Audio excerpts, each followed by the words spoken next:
kakati ebitongole Uganda Premier League bali freeze ne FUFA bote betunuddeeko kimala mu mbeera eno bweti. Bwogezaako n'obuuzaako mu Wakiso Giants baatuuka okuddira omulenzi oli George Kaddu ng'ayina yellow card ne yalina yellow card 2 ne Hassan Senyonjo captain ng'ayina yellow card 2. Kaakati abavubuka bano okusinziira ku Ismail Kiyonga eyaliko avunaanyizibwa kusaasanya amawulire ku lwa klabu ya Wakiso Giants agamba nti yellow card eyokusatu kale yellow card yandibadde eyokusatu yaweebwa George Kaddu naye referee ne yeegaana ne yeekyusiza mu kiti ng'embazi nti ye yellow card eyokusatu yagiwadde Hassan Senyonjo n'olwekyo Hassan Senyonjo yalina okutuula. Ekyo kitongole kya FUFA kubanga referee ye akiikirira FUFA ku match day.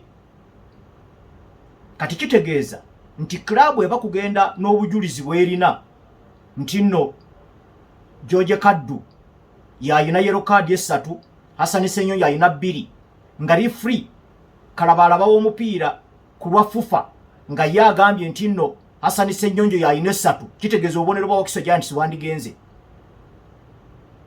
Kakati ne omuzanyi Ndahiro yafuna red card. System ya Uganda Premier League bwe yaleeta olukalala lw'abazanyi abalina okusamba match eddako Ndahiro yaliko naye aba Vipers bo ne bagati Ndahiro tetugenda mukubisa mupiira guno tiimu erina squad depth n'olwekyo katukole ki omulenzi katumuse ebbali ne bamala ne baddamu ne babuuzaako aba UPL ne bagamba naye omulenzi ono ffe mu biwandiiko byaffe kubanga tulina statistics department ffe mu biwandiiko byaffe nga kiraga nti nno omulenzi ono alina red card alina okutuula emipiira 3. Kakati abakungu be batangamba mannya ne babikula ogenda okubikula empapula ng'omulenzi kituufu alina red card alina okutuula omupiira okuva n'ogwo gwennyini gwe baali bamuweerezaako nti alina okusamba. Era kyekimu kyekyali ne ku gundi Hilary Mukundane eyakazibwako erya Bihogo oyo bbaaka wa Vipers yalina yellow card 3 ng'alina okutuula match eddako. System ya Uganda Premier League neereeta olukalala nga Mukundane Bihogo kwali naye bano ne bagamba ebibalo byaffe biraga kirala omuzanyi tebamusambisa ye to Vipers nejja newonya obubonero bwayo. Kakati bino bibanga ebitongole ebikolera omupiira wansi wa FUFA yo yennyini ng'etuuka n'ebyegaana nga ku guno omulundi kubanga FUFA ekakasa nti yellow card zaali 3 n'olwekyo Gavin Kizito Mugweri wa KCCA yali alina okutuula omupiira ogwo gwa Mbarara City ne KCCA FC mu statistics department yaayo baali bakakasizza nti yellow card ziri 3 omulenzi alina okutuula omupiira ogwa Mbarara City. Kyokka ekitongole kya Uganda Premier League kyolowooza nti kyekiri mu kyokero okuddukanya league ate kyo kyaweereza olukalala ng'omuzanyi kwali kitegeeza nti no yellow card 3 zaali tezinnawera. Ne referee William Oroya era nga naye ali okiyita kitongole kya FUFA si kitongole kya klabu naye kitongole kya FUFA naye yellow card yo teyagiwandiika era ne mu ripooti ye teyagiteekamu.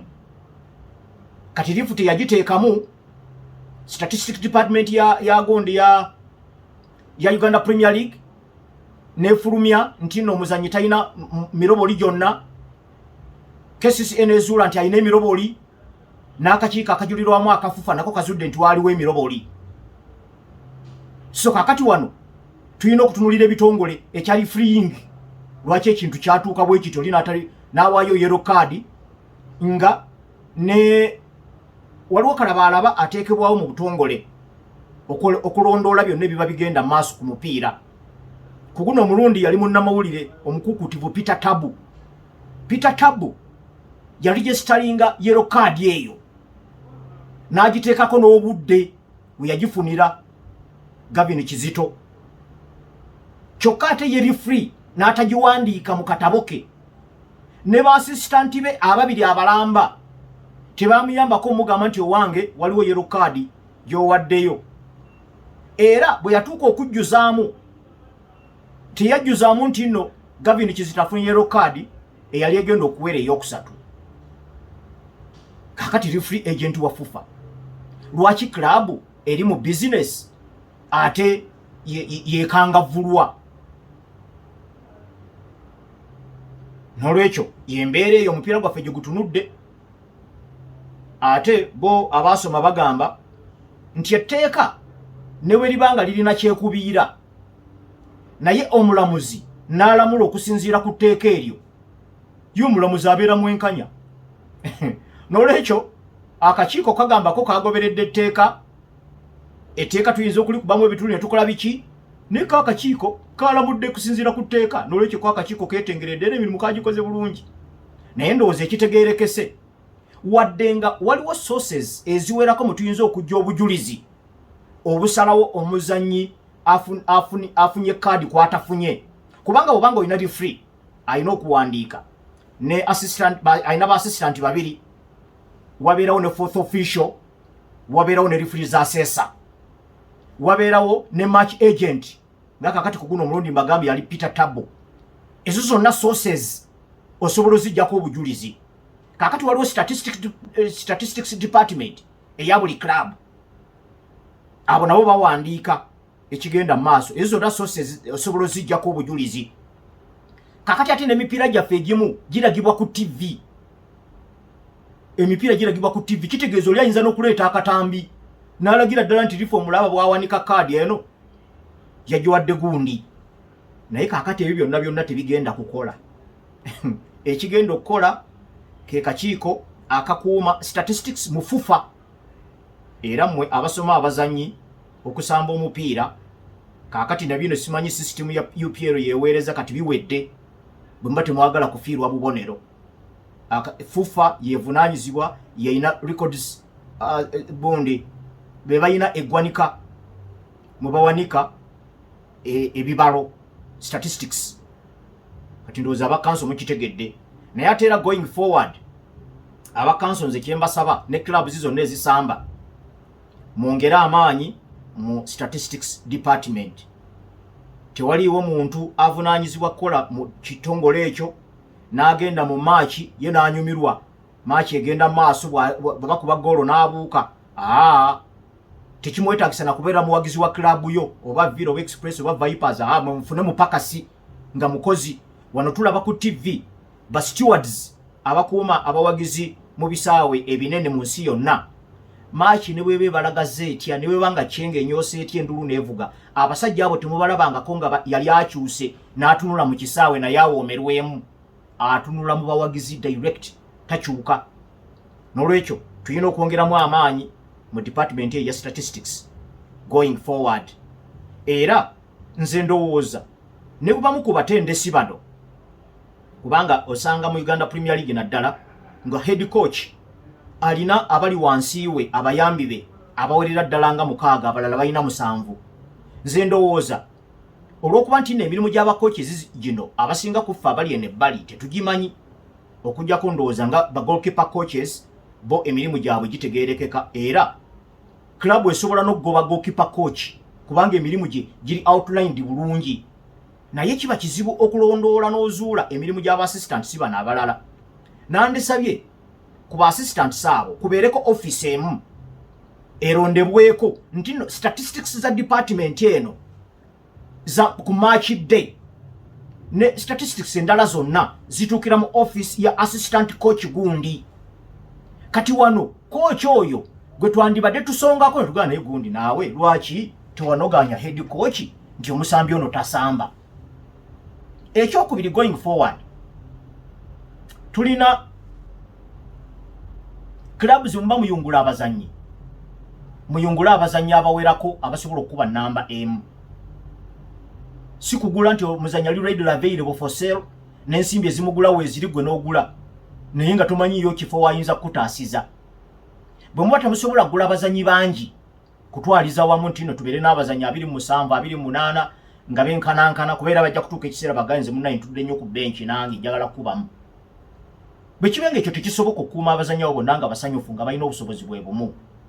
Mufune abazanyi abalina technical flexibility omuzannyo oyo ng'ayinza okukubira mu nnamba eziwerako kati nga bw'olaba Machete Magambo mu ttiimu ya KCCA asobola okukubira midfield asobola okukubira mu central defense abazannyi abo bwe batyo kati bwe muyina okugula kitegeeza tojja kkaka Gavin Kizito omukubisa omupiira njogera Gavin Kizito kubanga gwe bakwatidde mu musango guno naye kino kirifaalinga ku bazannyi bonna ne clubs endala zonna kubanga twagala kugenda mu maaso bino tetwandyagadde kuddamu kubiwuliza nga bikomyewo ekintu ekyo kirowoozebweko. Ekyokusatu referee okuteeka ripooti ye mu sisitimu eno ya Uganda Premier League aweebwa essaawa 6 zokka okuva ku maaki ezannyiddwa ate okuwaayo ripooti empandiike bamugamba etteeka lya ssaawa 48 wano mbadde nsaba FUFA ekolemuko adjustment. Ripooti eno egenda mu Uganda Premier League system nga system eyo yeweereza abazannyi abanaazannya ku maakidde eddako. Rifu asobola okubaako bye yeerabidde olw'obudde obutono obumuweebwa ate nga facilitation temala eri bali freeze. Kati guno omupiira Gavin Kizito kwe yafunira yellow card eyo rifu gy'ataateekamu mu system ya Uganda Premier League. Omupiira gwazannyibwa kiro. Kati omupiira oguzannyibwa ekiro nga guwedde kumpi ssaawa 3 ez'ekiro referee amala agwemu wali ekikoowukoowu anaabeko afune wakakkanira okuwandiika ripooti eyo nga wakonsultinga ku kagundi ku kapapula kwabadde ateeka notisi ze obudde obwo buba bumumala oba batayingidde ssaawa 7 gwa kiro. Lwaki tumuleega nga ate club zizaffe sigamba nti zisamba omupiira buli luvannyuma lwa nnaku 4? Club ziyinza n'okutwala wiiki nnamba endala nnaku 10 nga tezisambye. Lwaki lifutaweebwa olunaku lulamba ne yeebuuza nako ne ku assistant be ne ku referees assessors na baani ba fourth official n'amalo beebuuzaako n'alyoka akola ebintu nga bituukanye. Lwaki tumupapya? Ye liifu bw'abanga omupiira alamudde Mbaale Heroes eri Embaale apapa kufuna kibaasi kimukomyawo atuuke essaawa mmeka kubanga ebitundu ebimu temulimu internet cafe. Ba referees tebaweebwa laptop na zimodem kuli data ntino kuba babaweerereza ensonga ezo. Nolwekyo ebintu bino twagala genda maaso no 2025 bwe kibanga tukyayinawo embeera ey'okuwangula obubonero mu office 2025 kitegeeza tetunnaba kusembula kimala. Empaka za Carabao Cup Arsenal yaggiddwamu olunaku lwajjo ne kibanga kitegeeza nti bwe twabadde tubasuubira okubbisanya ne Liverpool twabadde tubasuubidde okubbisanya mu bikopo omuli Champions League omuli Carabao omuli Premier League ate nga bakyayina n'okusisinkana mu Premier League kubanga Arsenal tikyalanga ku Anfield. Naye kaakati ekkowe erimu lirabika livuddeko. Tetumanyi oba Liverpool esamba leero eneesembula paka mu fainaali naye waakiri ezo empaka zimu oba kale za mulundi gumu ezo ezinogoseeko ttiimu ya Arsenal tikyalina mukisa gusisinkana Liverpool mu Carabao Cup. Era ensonga ze twayogeddeko wano Arsenal ate zaagikubye. Newankubadde nga twadde twogedde ku mbeera egamba nti Arsenal yabadde yinakoko advantage gye twagiwaddemu enkizo kyekyokuba nti bakubye omupiira gwadde muyitirivu nnyo ku ttiimu ya Manchester City era nga emipiira egisigaddeyo bandibadde bazannya nga bazannya Manchester City. Naye ate ekyewuunyisizza badde njogeramuko wano n'omukungu wa Ssaabasajja ow'enkuluze omukungu John Kitenda nangamba tikirabika abavubuka bakozesezza amaanyi mangi ku mupiira gwa Man City kati babadde bakooye. Era ye John Kitenda ng'omuwagizi wa Express FC ne Arsenal ate nga y'omu ku batambulirako ensonga mu ttiimu y'ekika kye eky'empindi agamba nti no squad depth ya Arsenal tegenda bagwanyiza kikopo kyonna sizoni eno kubanga abazannyi balimbu bakozesezza amaanyi mangi bonna babadde balina okuwummuzibwa olwo abalala bali fresh ne bajja basamba match eno. Ye bw'atyo bw'agamba.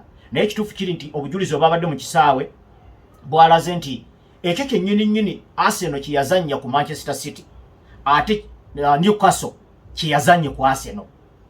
Emipiira egiri 50-50 nga bagirwanira nga nabadde mbabuuliddeko ku bunafu obubadde mu Newcastle ocontrollinga matches ng'ekozesa midfield. Kino baakisazizaamu nga control bagikola as a team nga kibeetagisa n'okuddayo mu gye bayita mid block mu luzungu kiwulikika bulungi naye mu luganda olw'omupiira kwe kukuba kibaasi. Bo control yaabwe yabadde mu baasi ate nga batransitinga mangu okuva mu defending to attacking. ebintu byennyini Arsenal byakola Man City bye bagikoze era okukakana abasajja ne babookya emipiira egyabadde bw'ojjukira goolo 5 Arsenal yakubye Man City goolo 3 kuzo Declan Rice yazibaddemu mu ngeri yakupressinga opponent n'amusuuza omupiira yasookera ndowooza nakwakanji n'amupressinga omupiira ne gujja ne guwandagalaawo Arsenal nefuna goolo yayo esooka mu ddakiika yakubiri kaakati Declan Rice yennyini gwe bapressinze ne bamusuuza omupiira ne bagoolo namba 2 kwegamba bino byabadde nga byaseruka mamayuti nti akamulaga abanne naye ate bwe bagwa ku bulirye ate ng'awoloma kati Arsenal ebintu byennyini byakoze ku Man City yalegeyezaamu katono emipiira egyo egiri 5-5 nga Arsenal tegigenda mu bulungi era ne mu goal number 1 mwabaddemu long ball omupiira omuwanvu David Raya gwe yakubyeyo mu zone mwe yagukubye omuzanyi wa Arsenal yasaazaawo kino Fabian Shah ne kijja ne kigufumitamu mu gufumitamu ng'Arsenal waali naye kwegamba nga tagenze full blast kugamba nti nno kagende mupiira ogwo bagulwanire nga guli mu bbanga mu kuleka yaako ng'era aba Man City babadde bakalekayo ku Arsenal mu weekend na Arsenal yabadde yeeyisa olunaku lwa gyekiro kakati omupiira ogwo Fabian Shah yagukonyeeko ne kugenda mu maaso wabadde Sandro Tonali wabaddewo okubakuba akajogoli akasinziiro ako omupiira ne gwesetinga awo omulenzi gundi n'adduka Alexander Isak n'ayita eno ku saidi ya namba 11 n'akuba ennyanda n'ewandagala wali ono omulenzi Jacob Mafiga ali awo si mu marking n'abataapinga ndowooza yabadde goal number 1 naye ate wadde tubadde tulaba partnership ya defense eya Arsenal nti yesinze okubeera consistent n'okulabika obulungi Gabriel Magalhaes ne munne William Saliba balungi nga ba individuals naye ate balungi as a team nga bababiri mu partnership naye twalabye Alexander Isak ng'abeetooloola emirundi gyonna omulundi ogumu ayita mabega wa Gabriel Magalhaes omulundi omulala ayita wa Saliba twesanze nga mu goolo zombi abazibizi ababiri abayina okulondoola namba 9 nga goolo zinywa tebamanyi Alexander Isak waali ekyo kyabulabe era okukakkana omupiira nga bagoba kubyemu goolo 2 mwabaddemu ne goolo endala awo ezabadde sobola okunywa kati ng'eyabadde esoose eyabadde gye baabaze nti nno Isak yabadde offside era yabadduseeko n'abeemululamu awo omuntu yenna abadde alaba Alexander Isak n'omutindo gw'alina n'omupiira omungi gw'alina okusinga bannamba 9 abasinga obungi ebungereza kiba kizibu nnyo obutamanya wa Alexander Isak waali bino ebya zone marking nti mulekaawo omulaba luli oluvubuka lwemulula ogenda okwekanga lwafunye dda omupiira lugumanyi naye saalabyewo deliberate effort mu bazibizi ba Arsenal egezaako kuyimiriza Alexander Isak nga balinga abalaga nti no is not a threat akati awo abasajja ne bajja mu tiimu ya Arsenal mwabaddemu n'okudiibuuda emikisa ku saidi ya Arsenal nga era bwe tugiraba teebereza emikisa gino gidiibuudibwa ng'akatale kakaggalwa ng'akatale konna kagenza okugulwawo ne season yonna okutandika ng'enkubaganya y'ebirowoozo okuva ku bakugu bagamba Arsenal yandifunyeyo namba 9 kati ate raba olunaku lwandibadde lusembayo omuntu mwe yandyekangidde nti goolo zibuze bannange ate bagenze kuba tiimu nnene goolo 5 n'oli abadde anoonya namba 9 ndowooza bamyukaliza ku matama nga gwe gundi anoonya ba 9 oyagala ki tukuba mukono kati bwe tuleeta 9 olwo tukube mmeka immediately a few days later tiimu yakubye goolo 5 tiyakubyeyo ne goolo n'emu mu match eddako nga wayisewo ennaku 3 zokka kakati awo kyekifaananyi Arsenal kyerimu era ndowooza balina okwerwanako kubanga okukendeeza ku mpaka ze weetabamu ebeera blessing in disguise naye singa blessing eyo gikozesezza bulungi okendeezeza ku mpaka ze weetabamu kati osigazzaayo Premier League osigazzaayo na Champions League oyinza okukozesa kubanze nabadde njogeddeko wano nti omupiira Arsenal gwe yakuba Man City si mu goolo bungi kyokka naye neneeyisa mu kisaawe musambi ku musambi kitongole ku kitongole nalowoozezza nti n'emipiira egisigaddeyo badde balina kuzannya bwe batyo maaki eyazzeeko bwe balegeyezza ebintu ne bibeefuulira kati ate nakino ekintu kino David Raya kye yakoze ekyokuwa Declan Rice nga kuliko opponent ekyo si kibi ekyo si kibi, decision tiyabadde mbi kubanga ate maama ba opponent banaamala kuvaamu ttiimu n'eryoka esambako. Naye bw'olabanga omusambi akwolekeza obwanga nga gwe goalkeeper yeeraze nti ayagala omuwe, gwe at least omulaba ne opponent amutadde ku pressure naye omulaba. Kati kiba kirungi nnyo paasi obanga ogiwa omusambi oweewuwo omuweere ku side opponent gy'atali, kitegeeza gwe paasi yo eba emaze already okuggyako opponent. Naye bw'omuwa wano wakati wano kitegeeza ne opponent omupiira aba agulaba. Ate ndowooza ne Declan Rice ayiga okuteekayo ekikono okushirudinga omupiira gushirudinge, kubanga n'empangula gye yawanguddemu omupiira ku gundi ku Man City mirundi ebiri yabadde kumpi bwetyo. Wandirowooza nti no David Raya okumwesiga n'amuwa yadde kwabaddeko opponent yabadde amuwa ku side eya ddyo, kubeera tewabaddeyo nnyo opponent yabadde atiisatiisa nti abakuteeka eri wala opponent yabadde omupiira agenda gubba. Naye ate n'ekirala omupiira gukubeyo munaanyiriza ekiddako. Ensonga ya Seno ndowooza katugikomyawo, naye nga bali mu kweteekateeka okugenda e Dubai gye bagenda okumala ennaku 10 nga bawummuddemu. Ndowooza nga bagazaako n'okuwagala ebyo bagenda okutandikirako nga bakomyewo, kuba bajja kukomawo nga bakyalira ttiimu eya Leicester City mu Premier League emipiira 14 eginaabagissigaddeyo. Bwe banaddira nga bamaze n'okutegeera Liverpool byeneebeekoze ne byeneebatekoze, kubanga ku sabbiiti ejja ku lunaku olwokusatu Liverpool bagenda okuggyawo omupiira gwabwe ogw'eggolu gwe bagenda okukyalira ttiimu ya Everton. Oba zinaasigala points 6 zibasinga Arsenal, oba zinaatanduluka ne ziwera 9. Kati awo tulabe Arsenal bw'egenda okweyisa mu mipiira 14 ginaabagissigaddeyo, nga ne Liverpool ejja kuba esigazzayo 14 nga mulimu n'okukyala ku Anfield. Yembeera eyo, naye nga ndowooza nti no Mikel Arteta ateekwa okuba kati ebyekikopo abiwulira.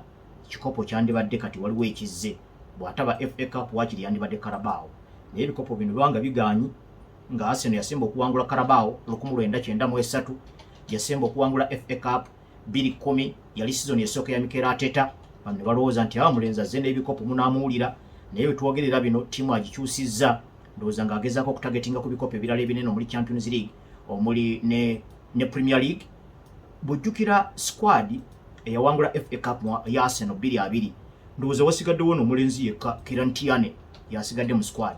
Olowooza nti n'enjubula gye bayubuddemu squad eyo oba oli awo ebagwanyiza ebikopo. Naye bino ebikopo ebinene bwe bigaana omagamaga ku bino ebirala, naye bino Arsenal bivuddemu, kati esigazzaayo Premier League na Champions League. Katulinde tulabe engeri gye banaabikwatamu. Engeri gye bazanye mu match eno ba opponent tebabawadde kitiibwa. Engeri gy'omaakingamu Alexander Isak si gy'omaakingamu Erling Haaland.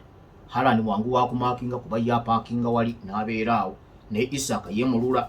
Bayingiza Ethan Nwaneri sebo akuŋŋaanya nno nga bwe yakuŋŋaanya aba Man City. Yabadde akuŋŋaanya basatu n'agenda ayiwa omuceere ate n'ogoba n'atagoba. Kwegamba ebintu ebyo si ze zimu ku credentials ezironda anaawangula ekikopo n'ataawangule, kubeeramu ebintu ebyo byagala okwongeramu okutereeza. Kati olwaleero ekiro semi-final ey'okubiri egenda kuzannyibwa. Bannantamegwa b'ekikopo kino aba Liverpool bali waka bagenda kukyaza ttiimu ya Tottenham Hotspur. Oluzannya olwasooka Spurs yawangula goal emu ku bwereere, era Liverpool ye ttiimu yokka kati ebungereza eri mu mpaka zonna ziyali yeetabyemu. Balimu mu FA Cup era bajja kuzannya weekend eno nga bazannya ka club aka Plymouth, ate bakyali mu Champions League balinze round 16. Neno Carabao ekikopo kyabwe kye bawangula season ewedde, baba no bagala kutuuka ku luzannya olw'akamalirizo. Liverpool okufaananako ne Arsenal nga bagenda okuvuganya ku kikopo ekya Premier League, bombi tebagenze mu katale. Naye Liverpool inawoko ensonga, enayo backup team yaayo, bavubuka abazito, era ndowooza tujja kubalaba ku weekend. Era ndowooza olwaleero Liverpool esobola okuyungulira ddala abazanyi baayo ab'amanya temuli kutereekereza, kubanga eno semi-final ate oli a goal down. Kitegeeza nti nno olina okuyungulira ddala, naddala ng'okimanyi nti nno weekend ozanya FA Cup ng'ozanya Plymouth. Kitegeeza bano eringa backup team ejja kuba esobola okuzanya ku Saturday, ekuume ba senior nga bawummudde bagudde eri ekikoowukoowu, olwo ate bagende bakyalire David Moyes ne ttiimu ye ya Everton ku lunaku olwokusatu mu Premier League. Alisson Ramsey-Becker ekibadde kitali nnyo kya bulijjo mu Liverpool yatandise mu eno cup tournament eya Carabao, yatandise bwe bagenze okukyalira Spurs, era ndowooza n'olwaliro ajja kutandika. okujjako namba 2 eyinza okukyukamu Conor Bradley ayinza okukuba olwokuba Alexander Arnold Trent azuuliddwa nti ayinamuko enkenyera naye n'awalala wonna Ibrahima Konaté omusuubire ne Virgil van Dijk mu central defense. Andy Robertson ne Tsimikas basambi bano babiri banjawulo, buli omu ayinako ekiki ekyakuwa naye bonna bali equally efficient mu kuba namba 3. Robertson asobola okujja buli lulumba lw'omulumba ajja agenda box to box agenda nadda n'agenda nadda, naye Tsimikas tagenda bwatyo agenda baliriwe naye emirundi gyagenda byakolayo bibeera bya nsonga. So kakati omutendesi ajja kutunuulira alabe Spurs eyina okutiisatiisa ennyo mu wingi eyo kubano bombi ani asinga okubeera solid mu defending. Tsimikas awo nawe ayinawo kenkizo ku Robertson alimuko solid mu kuzibira bwobanga omulumbi okuba against one. So tulinze kulinda bulinzi kulaba Anslot engeri gy'anaaba ascoutinzeemu opponent yamusuubira okweyisaamu. Szoboszlai, McAllister ne Gravenberch obasuubidde okutandika wakati awo mu midfield awo batera okubateekamu Curtis Jones naddala nga omutendesi akyusizza obukodyo. Omutendesi ono Anslot tali rigged, y'omu ku basajja abakyusakyusa, ayinza okukubisa system n'azikyusakyusa emirundi ng'ena, oluusi nga takyusizza bazannyi, oluusi n'akyusakyusa ne mu bazannyi mu ngeri y'okukyusa formation. Kati bw'aba ayagala directness nga bwe twamulabye bwe yabadde azanya Bournemouth, yabadde akimanyi nti nno abasajja abo beetaaga nga mukwatirire taakyenyooke bugobe ebisiikirize butuuke bukoowe. Bwe butuuka ne bukoowa ng'ojja mu McAllister atali direct ng'oleeta Curtis Jones ali direct, era Curtis Jones ate yamazeeko eddakiika mmeka ku kisaawe nga takola omukisa bwe yakoledde Mosala nga si goal number 2, kati awo ng'aleeta Wataru Endo to control the match kuba agislowinga down. So ng'olaba ebintu bye ayina engeri gy'abitetenkanyamu. So tulinza okulaba mweno game kuba yo Spurs ogisuubidde ejja kulumba ate yemu ku ezo ttiimu ezireka ebibangirizi. Kati ebibangirizi ebyo oba olina okubitetenkanyiza n'olaba engeri gy'oyinza okugikosezaamu. Mu maaso wali Mosala, Cody Gakpo, Luis Diaz, Diogo Jota, Darwin Núñez, Federico Chiesa bonna balamu tteke. Omutendesi agenda kutunuliza agenda kakati tukyali goal down nti kanteekemu Cody Gakpo kuba Cody Gakpo season eno alabise bulungi. Kati yakateeba mu mpaka zonna ze yeetabyemu yakateeba goal 15, naye jjukira season ewedde enamba yateebamu goal 16 zokka, naye kateebereza emipiira bakyabuzayo emipiira 15 mu Premier League, bakyalimu ne mu Champions League, bayingira round 16, baba bakyalimu ne mu Carabao, bakyalimu ne mu FA Cup bw'anaaba empaka zonna anaaba azannya. Kitegeeza record ye ya season ewedde agenda kugyongezaamu mutindo gwe mulungi. Ateredde bulungi nnyo wansi wa Anslot n'atuuka n'okugoba Luis Diaz mu nnamba. Luis Diaz naye musajja mutetenkanya, bwe baamugoba mu nnamba teyadda wali kuzimba mutwe n'azira. Eno wakati yazuulawo nti waliwo akasekese wayinza okuba naddala Diogo Jota bino byalwalwala ne Darwin Núñez engeri gy'adiibuddamu emikisa, era ogenda okwesanga nga wakati awo mu central axis ebirina okukolerwawo byakolerawo. Kakati awo omutendesi kijja kusinziira ku kyanaaba ayagadde mu bazannyi bano ababiri Cody Gakpo ne Luis Diaz. Naye nga bwegambyeko nti abavubuka abalala bonna Liverpool kati wano weeri omukisa gw'erina ng'ogyeko Arnold Trent yalwadde, abazannyi bonna balamu n'abo abadde balina enkenyera ne Joe Gomez abadde ku ndiri yawonye. Bonna abavubuka ba Harvey Elliott, ba Curtis Jones, ba Wataru Endo, ba Federico Chiesa, ba Jarero Kwanza bonna balamu tteke bakaomenikere hano goalkeeper. Ate ekyo kimu ku birungo ebijja okubayamba ku mipiira gino egisigaddeyo mu mpaka zonna ze beetabyemu, kubanga empaka zonna ze beetabyemu zikubya amakoona ag'enjawulo. Premier League bwe beebuzayo emipiira 15 ng'olinako omusajja akufubutula awo yaddala points 6, kiba kirungi nnyo n'oba nga squad ye eri fresh n'ogirotatinga. Champions League oba ng'oyingira buyingizi mu round 16, Carabao Cup nga yino oli ku semi final oyagala kutuuka mu final yina eddakiika 9, FA Cup okyaliko walako oli ku 4th round gy'ogenda okuzanya weekend eno. Kiba kirungi squad yo yonna neebaawo nga buli gw'osongako waali addamu mu bwangu nti nzuuno. So kakati tugenda kulaba Liverpool engeri gyegenda okweyisaamu nga egoba record ya myaka ebadde emaze emyaka 40 miramba nga tetuuka ku final za Carabao Cup mu myaka 2 egiddiringana. Jjukira season eri ewedde batuuka ku final n'ekikopo ne bakitwala, kakati ne guguno omulundi baagala kudda. Ekyo basemba kikola 1984 bwe baayita ku timu ya bwe basanga timu ya Everton mu luzanyo lw'akamalirizo. Tiimu ziri 6 ezikubiddwa mu luzanyo olusooka olwa semifinal za Carabao Liverpool zesisinkanye naye Liverpool bwebanga bajukube mu first leg ku mirundi gino omukaaga eyiseewo ebiri gyokka oba guno gunaaba gwa kusatu simanyi naye rekodi yaabwe si nnungi nga bakubye oluzanyo olusooka wana advantage weri nti bali waka ne Spurs teri bulungi nnyo.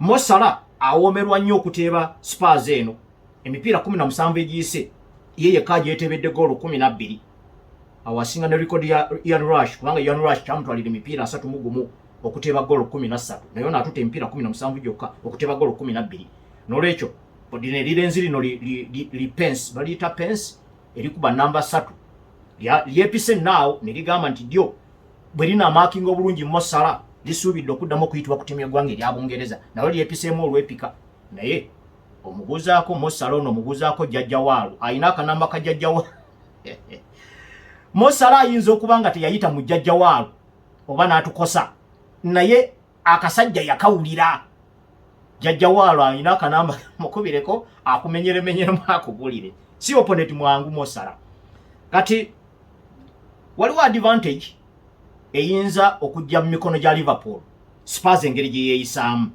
Ange Postecoglou kasooka ng'ajja mu ttiimu eno ya Liverpool abatendese emipiira 78 naye maachi zino zonna mubaddemu omugatte goolo 267 nga Spurs eteebeddwa goolo 114 kitegeeza etiiriika oba otiiriika ku Liverpool onookiwulira. Tumaliriza ensonga ya Liverpool omupiira gwe balina okuzannya ne ttiimu ya Tottenham Hotspur olwaleero tugezaako okutunuulira obunyomero buyinza okufuula ogw'enkizo oba oyinza okuwa enkizo omu ku bano ba opponent bombi eryo yanaaba bukozesezza obulungi kiba kisobola okuvaamu ensonga. Kati Spurs eno esamba omupiira ogwetadde oluusi ate era ye disadvantage yaabwe osamba omupiira ogwetadde ku Liverpool eri ewaayo kuba bw'otunulako mu byafaayo byabwe ebyokumpi emipiira 17 egiyise Tottenham Hotspur ebadde tokolamu goalless draw basemba okukola draw etaliimu goolo mu mwezi ogwokuna 2022 lwe baagwa amaliri ne ttiimu ya Brentford 0-0 okuva awo bateebwamu ate nabo bateeba kakati eyo scouting report olaba nze omujega njiwuliddeko njimanyiiko nkakasa ne Ancelotti ateeka okuba nga ayinako kyagirowoolezaako. Kakati Son Heung-min tubadde tugambye nti nno omuzannyi Mo Salah anyumirwa nnyo okuteeba Spurs naye ne Son Heung-min yennyini anyumirwa nnyo okuteeba ttiimu eno eya Liverpool mu mipiira 18 abateebyemu goolo 7 naye nga 6 ku zo aziteebye emipiira 9 egisembayo kitegeeza of recent yeeyongedde okuzuula obusekeso obwa Liverpool we buli ate ennaku zino abuzaabuza kizibu okumanya wanaayita Ibrahima Konate yaba abeera Stede oba Virgil van Dijk oba omunaaba mulyawo ng'ayiikiriza eno wa musaayi muto Curtis Gondi Conor Bradley oba n'ayiikiriza eri mu 3 eneebeera Andy Robertson oba munne gundi Tsimikas n'olwekyo kavubuka keemulula naye kamanyi goolo weeri era n'emirundi egisembyeyo ena gye kakyadde ku Anfield kabadde kateebamu. Kaakati ku mupiira wakati mbadde njogedde mu kutwaliza wamu Spurs okuba nti nno draw zaayo eza 0-0 nga yakoma ku Brentford nga mbawa kifaananyi kutwaliza wamu naye omupiira gwabwe ne Liverpool ogwo guwezeza emyaka 10 nga tegugwa 0-0 okuva ku mupiira ogwasooka Jurgen Klopp gwe yatendeka Liverpool ng'ezannya Spurs mu October wa 2015 ogwo gwe gwasimba okubeera 0-0 n'olwekyo bintu byanteeba nkuteebe Liverpool neeteekamu katwekisize kubanga ebyo byonna babadde babitulazeeko nga tulaba emipiira egizeekawo emipiira 21 Liverpool ebadde eteebamu waakiri okutuusa guno jjo ly'abalamu Spurs gwe yabakubyemu ku bwereere mu luzannya olusooka olwa Carabao naye okuva ku 0-0 October 2015 emipiira 21 gyonna egibadde wakati wa club zino zombi Liverpool ebadde eteebamu akati awo omukono gw'omutendesi gujja okuyingirira naye Liverpool bagenda okujja by the way Liverpool yasemba okuuma clean sheet okuva mu kisaawe nga teteebeddwa ku Anfield zaali 0-0 mu mwezi ogwokubiri 2012 myaka nga 13 egiyise ekyo nakyo kirudde okubaawo kati tulinze omukono gw'omutendesi mu mirimu gino era Spurs bagenda kujja nga basiniya baabwe bangi abataliimu ndabyeko Solanke awo alimu enkenyera mwenda waabwe kiba kitegeeza nti nno awo gundi ajja kubeera muko ka holiday katonotono. Ibrahima Konate ne gundi ne Virgil van Dijk kuba mulenzi ono ali direct ajja nakuyimirira ku kibegabega awo ng'alinda okola ensobi. Timo Werner naye ali ku ndiri, Christian Romero naye ali ku ndiri, Dragusin ye alabika season ye yaweddeko yo central defender, James Maddison akuba akawerekera naye ali ku ndiri, no goalkeeper Vicario naye ali ku ndiri. Akati bwowulira basiniya ngabo nga mukaaga mulamba nga tebali ono Timo Werner ye alabika awona kuzanya Manchester City omanyi naye ajesobolera naye bwabe zine match endala zonna abeera ku ndiri. Naye Spurs egenda okujja babadde balabiseemu ko bulungi match 2 ezisembyeyo wadde omutindo gwabwe okutwaliza mu season eno tegubadde mulungi, naye babadde bakakuba Fsburg mu Europa goal 3 ku bwerere nga balumbye ne Brentford omwayo goal 2 ku bwerere. Neebuzizaamu ono omulenzi gundi Benjamin Davis mu central defense ne Archie Gray batayiza batya Brian Mbeumo ne Yohan Wissa ne batabateebamu. So clean sheet bakumye 2 mpira 2 egiddiringana egisembyeyo. Kati katulabe guno kugenda kubeera gutya. Pedro Porro ndowooza bibajja okubisanya ne Cody Gakpo. James Spence yabadde yeyitira Mosala wuna amulina. Kulusevski luli twamulaba nga azanya mu mugongo gwa Richarlison nga classic number 10 nga Rodrigo Bentancur amuvaako emabega. Kati katulabe kuguno omulundi bayinza kukyusaamu batya. Yves Bissouma ne Papessa obasuubidde wakati awo nga Rodrigo Bentancur nga abateekamu ekyeri mu Latino manyi omusajja omu Uruguay babeeramu ebirungo ebyenjawulo abasajja bava South America eyo. Kati match eno naye egenda kubeerayo olwaleero tunaagenda okukye enkya nga twategedde dda tiimu ebbiri ezinaaba zituuse ku final yo Newcastle twagitegedde ku Spurs ne Liverpool bigwa bitya katulinde tulabe.